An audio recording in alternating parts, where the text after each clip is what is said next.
Hello, and welcome to this week's PennEnergy News Update. I'm Hilton Price. A new report from the University of Michigan reveals that while the state may have large natural gas reserves, it is unlikely these formations will be developed. That's due to the low prices of gas and high costs associated with extracting the resources from the deep rock. The state government, industry groups, and advocacy groups have been awaiting the university's report. Researchers said the energy industry in Michigan has been successful at safely extracting gas from shallow rock reserves for the past 60 years, but the potential for possible water and air quality damages would increase from deeper drilling. Eni announced that first oil from the giant Kashagan oil field has been produced. The oil field is located in the North Caspian Sea, approximately 80 kilometers southeast of Atarau in Kazakhstan. In the initial phase, output will grow to 180,000 barrels per day. Afterwards, the production will increase progressively up to 370,000 barrels of oil equivalent per day. Kashagan is one of the largest oil fields discovered in the last 40 years, with estimated reserves of 35 billion barrels of oil in place.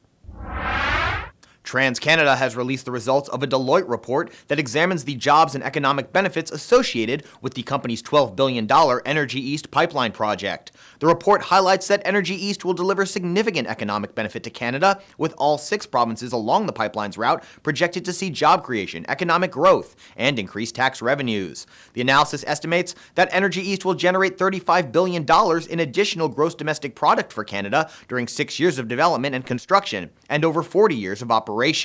The report also estimates more than 10,000 full-time jobs will be directly supported during development and construction of the pipeline between 2013 and 2018, and another 1,000 full-time jobs will be directly supported by the pipeline once it begins service.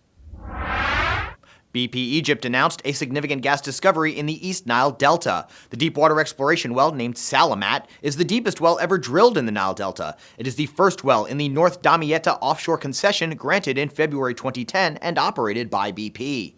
Wireline logs, fluid samples, and pressure data confirmed the presence of gas and condensate. Further appraisal will be required to better define the field resources and to evaluate the options for developing the discovery. West Texas Resources has acquired a 10% working interest in the West Cameron 225 offshore oil and gas field located in the Gulf of Mexico near Cameron, Louisiana. The gas field is expected to contain 14.7 billion cubic feet of gas and 2.6 million net equivalent barrels of oil. The field has 2 producing wells, but they were recently shut off awaiting a pipeline connection. The pipeline has since been completed, and the wells are expected to produce 3 million cubic feet of gas per day when they come back online. Thank you for joining us this week. For these stories and many more, head to PennEnergy.com.